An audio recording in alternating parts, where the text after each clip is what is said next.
पांव शेरों के भी मैदान से उभर जाते थे।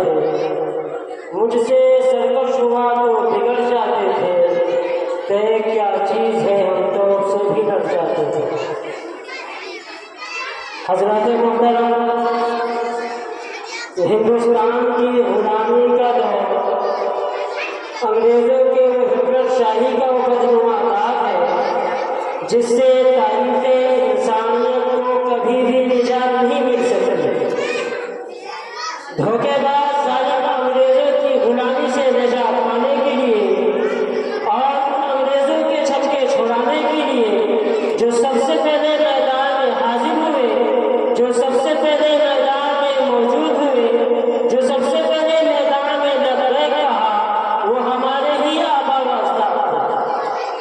ये एक सदी की तारीख है जो मुसलमानों की बेनज़ीर और बेलौस कुर्बानियों से भरी पड़ी है, जिसे कभी भी भुलाया नहीं जा सकता। खास तौर पर इस हस्सासे बुलंद हिम्मत बालिग़े नज़र पूरा अंदेश बहादुर बादशाह को, जिसे हम टीपू सुल्तान के नाम से जानते हैं, जब सुल्तान ने देखा कि अंग्रेज हमें आपस में लड़ाकर, आपस में मुठभेड़ करवाकर, आपस में तनाव करकर आंधी तूफान की तरह सरजमीन हिंद को रौंदते हुए कब्जा करते जा रहा है, तो आपने सोचा, आपके ज़हनों में यह बात आई, आपके दिलों में इरादा हुआ कि अगर इसके खिलाफ कोई मुनज़्ज़म ताकत अगर नहीं आया, कोई मुनज़्ज़म ताकत अगर नहीं आया, कोई ज़बरदस्त ताकत इसके मुकाबले नहीं आया, तो इस बढ़ते हुए सैलाब को ना रोका गया, तो वो दिन दूर नहीं, वो साल दूर नहीं, वो महीना दूर नहीं, वो हफ्ता दूर नहीं, वो घंटा दूर नहीं, वो सेकंड दूर नहीं, कि पूरा का पूरा मुल्क उसके जोड़े में आ जाए। चुनांचे सुल्तान अपने पूरी ताकतों से अंग्रेजों से मार का आरंभ शुरू कर दिया।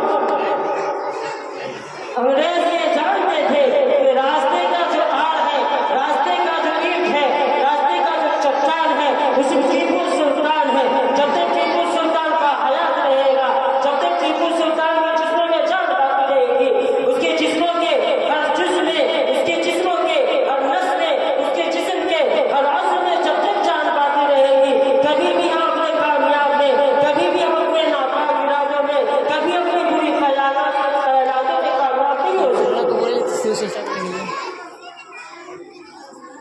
दूसरी तरफ सुल्तान किसी भी हाल में अंग्रेजों के सामने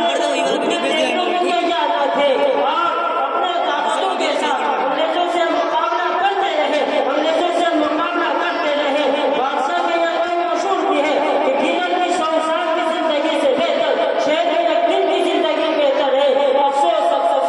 मगर अफसोस से अफसोस, आखिरकार उन्होंने अपनों की गद्दारी और जुनूब हिंद की इमला की अंग्रेज चापलूसी की वजह से बहादुर बादशाह को 1997 ईस्वी को सरजमीन श्रीलंका मालका में शहीद हो गए और आपके नाश पर खड़े होकर जज हासिल ने ऐलान किया, जज हासिल ने यह ऐलान किया कि हिंदुस्तान अब हमारा है, हिंदुस्तान में हुकूमत सिर्फ मेरी चलेगी, क्योंकि बादशाह को अंग्रेज बखूबी जानते थे कि अगर कोई ऐसी ताकत है जिसके सामने हम शेर हो सकते हैं, अगर कोई ऐसी ताकत है जिसके सामने हम मस्त हो सकते हैं, अगर कोई ऐसी ताकत है जिसके सामने सब झुका सकते हैं, तो इन मुसलमानों की कुव्वत ईमानी, गैरत इस्लामी है, इनके अंदर मुल्क से वफादारी, इनके अंदर मुल्क से वफादारी, इनके अंदर इनकी इस्लामी में सिखाया जाता है। और सुल्तान के शहीद हो जाने के बाद कोई ऐसी ताकत नहीं बाकी रही जो अंग्रेजों से मुकाबला कर सके।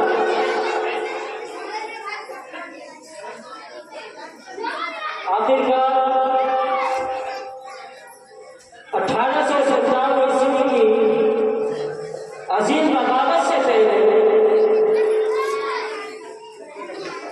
शाह वलीउल्लाह मुहद्दिस देहलवी के सबसे बड़े बेटे शाह अब्दुल अजीज मुहद्दिस देहलवी रहमतुल्लाह अलैह ने अंग्रेजों के खिलाफ जिहाद का फतवा जारी कर दिया और किसी भी जुल्म सितम के सामने ताज़ियाना तौर पे बराबरी का जिहाद, बराबर जिहाद करने का ये ऐलान कर दिया। सैयद अहमद शहीद और शाह इस्माइल शहीद मुजाहिदीन की तारीख के आका